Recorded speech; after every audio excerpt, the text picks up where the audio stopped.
They paved over my pond while I was out of town, didn't call, didn't knock, didn't even leave a voicemail, and when I got back, the water my grandkids learned to swim in had been turned into a parking lot with neat little white lines like it had always been that way.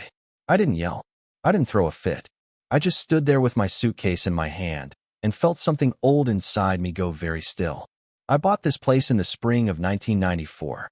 Back then, Cedar Hollow wasn't much more than open pasture and a Tulane County road that folks drove too fast on their way to somewhere else. My land sat just off that road, about 12 acres of uneven ground, good trees, and a spring-fed pond tucked near the back fence line. The pond had been there long before me. Old Mr. Callahan, who sold me the property, said his daddy used to cut ice from it in the winter and haul it into town before refrigeration came along. It wasn't huge, maybe half an acre across, but it was clean, clear, and cold year-round. You could see straight to the sandy bottom. Bluegill flashed like coins in the sun. Over the years, that pond became the center of our family calendar. My kids learned to fish off a little dock I built out of scrap lumber and stubborn pride. My wife, Laura, used to sit in a folding chair with a paperback and call out reminders about sunscreen and sandwiches. When the grandkids came along, every 4th of July ended with cannonballs off that same dock, shrieks echoing through the trees, fireflies blinking in the tall grass. In winter, when the ice froze thick enough, I'd shovel a rough rink and string up a couple of work lights. We'd skate until our noses went red and our breath looked like smoke. I stocked the pond with trout one year just because I could. Planted 2 willow trees along the edge that now hang low over the water like they're listening. It wasn't fancy. It wasn't landscaped. It was ours. About 15 years after I bought the place, the fields across from me got sold off to a developer. That's when the Willow Creek Estate sign went up. Big stone entrance, tidy rows of houses that all looked like they'd been printed from the same template. Beige, gray. Perfect lawns. Matching mailboxes. And eventually, an HOA. Now, I've got nothing against folks wanting neat hedges and quiet streets. But from the start, there was this undercurrent, like they looked at my property as the last stubborn piece that hadn't gotten the memo. I kept my grass longer than they liked. I had an old tractor parked by the barn. And of course the pond. I'd heard comments over the years. That water's a liability. Mosquito breeding ground. Kids could drown. Always said in that polite, tight-lipped HOA tone. I'd just nod and say, it's been here longer than any of us. The only road in and out of Willow Creek ran along the edge of my property. When the development first went up, the builder, a guy named Raymond Pike, came to my door with paperwork and a smile. He needed a private easement to pave a stretch of road across a narrow strip of my land, so their subdivision could connect to the county highway. We negotiated. I wasn't trying to block progress. I agreed to a private easement. They could build and use the road, but the land underneath stayed mine. That detail mattered to me. Raymond assured me it was standard. I had a lawyer review it. Everything was clean. Life went on. Then this past summer, I drove up to Maine for a month to help my brother after his hip surgery. Left my property quiet and green, pond shimmering like always. I remember locking the gate and thinking how peaceful it looked. When I came back in late June, something fell off before I even got out of the truck. There was a shine where there shouldn't have been one. I walked past the barn, through the trees, suitcase still in hand. And then I saw it. No water. No willows reflected in glassy surface. No dock. Just asphalt. A brand new parking lot stretched across the exact space where my pond had been. Fresh blacktop, crisp white lines, concrete curbs. Even those tall, modern street lamps spaced out like soldiers at attention. For a second, I honestly wondered if I'd walked onto the wrong property. Then I saw the fence. My fence. And bolted to it was a laminated notice stamped with the Willow Creek Estates Homeowners Association logo. Water hazard removed to expand subdivision parking for residents. Water hazard. I read that line 3 times. The pond that had frozen solid for 50 winters, that had never once caused a problem, that predated their entire neighborhood, reduced to a hazard. No phone call. No letter. No certified mail. They just filled it in. Later I found out how it happened. The HOA board had voted, quietly, while I was gone, claimed the pond was partially on shared boundary space, and posed a safety risk. They hired a contractor. Bulldozers came in. They pumped it, filled it, graded it, paved it. In under 3 weeks, 30 years of memory disappeared under black asphalt. I won't pretend I handled that first evening well. I walked the perimeter like a ghost, kicking at the curb, staring at the place where the dock used to be. I felt angry, sure, but more than that, I felt dismissed, erased, like they'd decided I didn't matter. That night, I pulled out the original easement documents from my filing cabinet, sat at the kitchen table with a beer, and read every line, slowly. And that's when I remembered something Raymond Pike had said all those years ago. This is just access rights, Mr. Mercer. The land's still yours. The land is still yours. I leaned back in my chair and looked out the window toward the subdivision entrance. The only way those neat little houses connected to the outside world was that strip of asphalt crossing my property. One entrance, one exit, and underneath it my soil. By midnight, my anger had cooled into something steadier. Not revenge. Not yet. Just clarity. If they thought they could erase what was mine without asking, then maybe it was time to remind them exactly whose ground they were standing on. And that was the night I decided I wasn't going to shout, or beg, or argue. I was going to dig. I didn't sleep much that night. Not because I was raging, but because my mind was moving, slow and deliberate, like a chess player staring at a board that had suddenly revealed a winning line. Every time I closed my eyes, I saw asphalt where water used to be, but right behind that image was the entrance road. Long, smooth, freshly sealed last year. Built on a strip of land that legally, unmistakably, belonged to me. By 6 the next morning, I was on the phone with my attorney, Daniel Reeves. Daniel's the kind of guy who sounds half asleep even when he's fully awake, but he listens carefully. I explained what happened. There was a long pause on the other end. They filled it in, he asked. Every inch. And they didn't notify you? Not a word. Another pause. Papers shuffling. I could picture him flipping through scanned copies of the easement agreement. Well, he said finally, they're in serious trouble over the pond. As for the road, the easement is revocable under breach of good faith. If they materially damaged your property without consent, you likely have grounds to terminate. Likely. I didn't need fireworks. I needed confirmation. So if I revoke it, I said carefully, they can't use that road?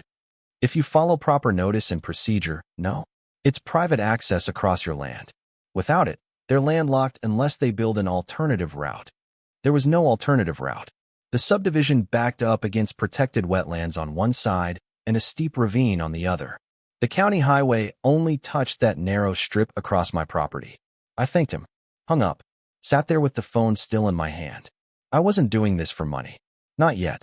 I was doing it because something in me refused to let that parking lot be the final word. By noon I had a crew scheduled. 2 backhoes, a dump truck, temporary fencing. I called in a favor from an old friend, Carl Jennings, who runs an excavation company a few towns over. Carl showed up that Friday morning with his usual grin. You sure about this, Tom? He asked, glancing toward the subdivision entrance. I've never been more sure of anything, I said. He shrugged. Your land. We had already sent formal notice of easement termination that morning via certified mail and email to the HOA board. Daniel drafted it fast. Clear language. Effective immediately due to material property destruction and breach of agreement. I didn't wait for their reply. Around 8:30, as commuters were trickling out of Willow Creek Estates with coffee cups in hand, Carl's crew rolled in. Heavy machinery makes a certain sound that travels through your bones before your ears fully register it. Engines rumbling, metal clanking, hydraulics hissing. At first, people assumed it was routine maintenance. A couple of residents slowed their cars, curious but unconcerned. Then the first backhoe dropped its bucket into the asphalt. The crack of breaking pavement echoed down the street. Heads popped out of car windows. One woman stepped out of her SUV and shouted, "What are you doing?" Carl didn't answer. He just kept tearing up the surface. Within an hour, we had carved a trench clean across the entrance. 10 feet wide, 3 feet deep. Deep enough that no sedan, SUV, or delivery truck was getting over it. We reinforced the sides with heavy posts and strung bright orange safety fencing across the gap. I stood off to the side, arms crossed, hat low over my eyes. Not smiling, not gloating, just watching. Around 9:15, the first real panic hit. A man in a business suit jogged up to me, phone pressed to his ear. "Sir, you can't do this. I have a meeting downtown." "I don't doubt it," I said evenly. "This is a public road." "It's not." He stared at me like I'd just insulted his dog. What do you mean it's not? It's private access across my property, and that access has been revoked. He blinked, opened his mouth, closed it again, then walked off swearing under his breath. By lunchtime, cars were stacking up inside the subdivision. Residents who had left earlier were now stranded outside, unable to drive back in. Parents trying to coordinate school pickups. Delivery vans turning around. Around day 2, the situation stopped being inconvenient and started being catastrophic. Emergency services had to park on the highway and walk equipment in. Trash collection halted. Contractors canceled jobs. The community Facebook group lit up like a Christmas tree. Who does this guy think he is? Is this even legal? Why didn't the HOA tell us? Ah yes, the HOA. Late that afternoon, the HOA president finally came marching up my driveway. His name was Douglas Harlan.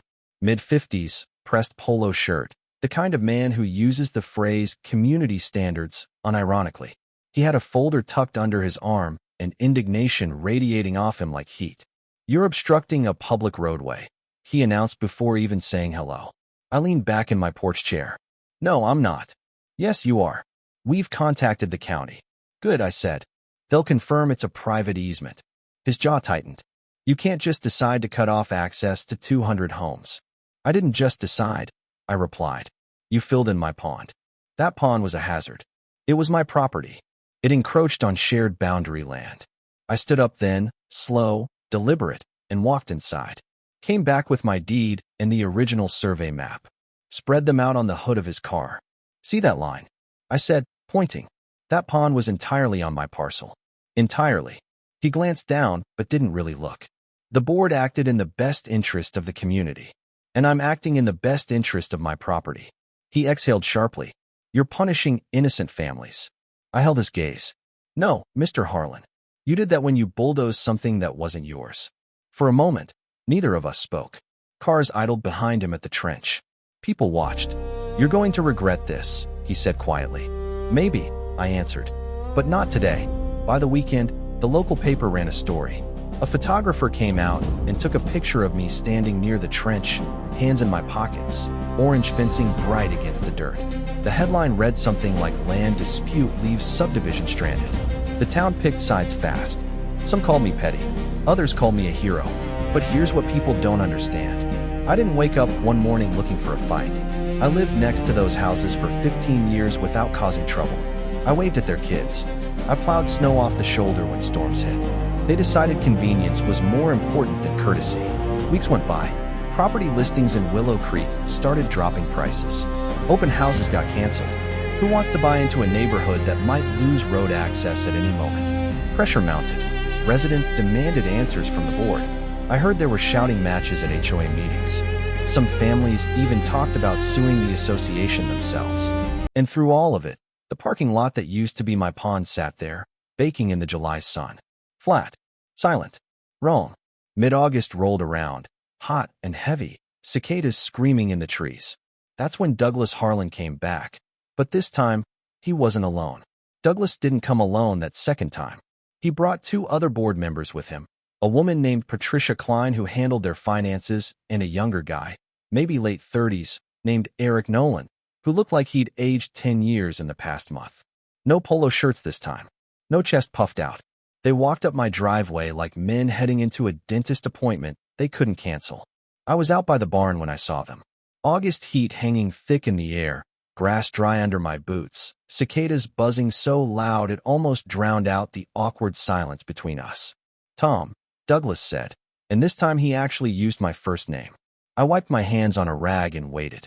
"We need to talk." "I figured you might," I said. We sat on my porch. Same chairs as before, only the energy was different now. They weren't angry. They were cornered. Patricia cleared her throat. "The residents are upset."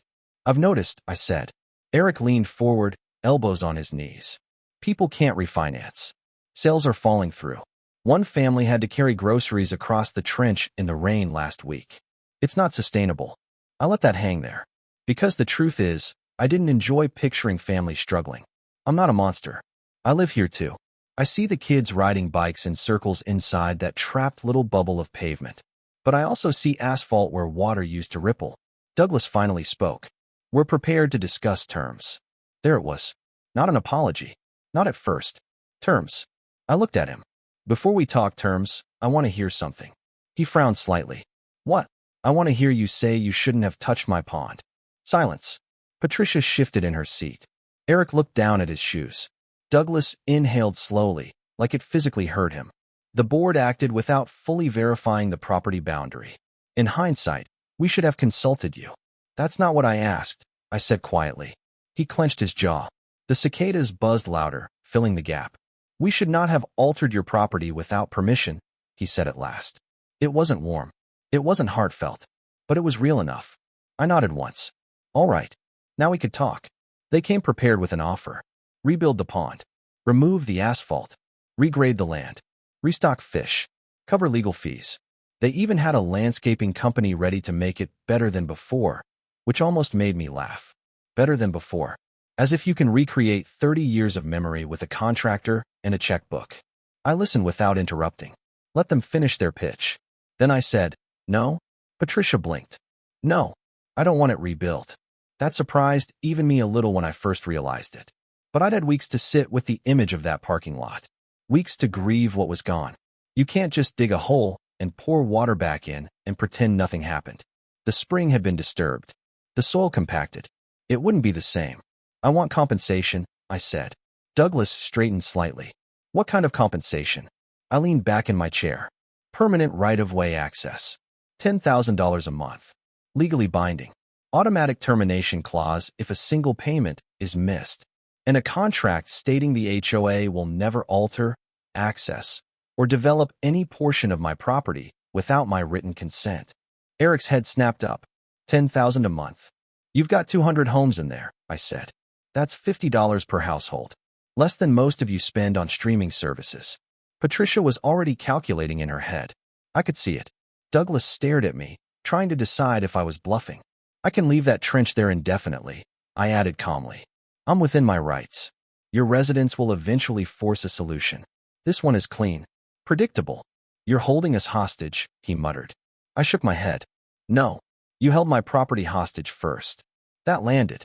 The conversation went back and forth for nearly 2 hours. They tried to negotiate the monthly amount down. I didn't budge. They asked about a lump sum instead. I declined. A lump sum is a one-time apology. A monthly payment is a reminder. Eventually, Douglas leaned back, defeated. If we agree, you'll restore access immediately? Within 24 hours of a signed agreement, and first payment cleared. Another long silence. Then Patricia nodded slowly. It's cheaper than litigation, and cheaper than rerouting infrastructure. Eric looked like he wanted to argue, but he didn't. Douglas stood. We'll need a few days to formalize paperwork. I'll keep the trench right where it is, I said. They left quieter than they came. 3 days later, Daniel finalized the contract. It was airtight. Payment terms, penalties, access scope, indemnity clauses. The works. The HOA signed. The first wire transfer hit my account that Friday morning. By sunset, Carl's crew was back. They filled the trench, compacted the soil, and repaved the strip clean and smooth. Cars rolled out cautiously at first, like they were crossing a truce line. I stood off to the side and watched. No cheering. No speeches. Just engines humming. People reclaiming their routines. Some residents glanced at me as they drove by. A few nodded. A couple scowled. One older woman actually gave me a small wave. Life resumed. On the surface, at least. The parking lot where my pond once shimmered still sits there. I won't lie and say it doesn't sting sometimes. When it rains hard, water pools in the low spots of the asphalt, and for a split second, with the right angle of light, I can almost see the old reflection of willow branches. But here's the thing. Every month, on the first, $10,000 shows up in my account. Not because I demanded revenge, not because I enjoy power, but because ownership matters. Boundaries matter. If they'd knocked on my door, if they'd said, Tom, we have concerns, can we talk? None of this would have happened. I might have compromised. I might have added fencing, signage, whatever eased their liability worries. Instead, they decided efficiency was easier than respect. And that choice cost them. Some folks in town still argue about it. I've heard the whispers at the diner. He went too far. The HOA deserved it. It hurt innocent families. They should have known better. Maybe all of that's true at the same time. What I know is this. When someone erases something that belongs to you without asking, you've got two options. You either swallow it and teach them it's okay, or you draw a line. I drew mine with a backhoe. Now I'm curious what you think. Was I justified? Did I protect what was mine? Or did I cross a line of my own? Drop your thoughts in the comments. I read more of them than you'd expect. And if you believe respect and property rights still mean something, hit like, subscribe, and stick around. There are more stories out there than people realize, and sometimes the quiet guy at the edge of town has the loudest lesson to tell.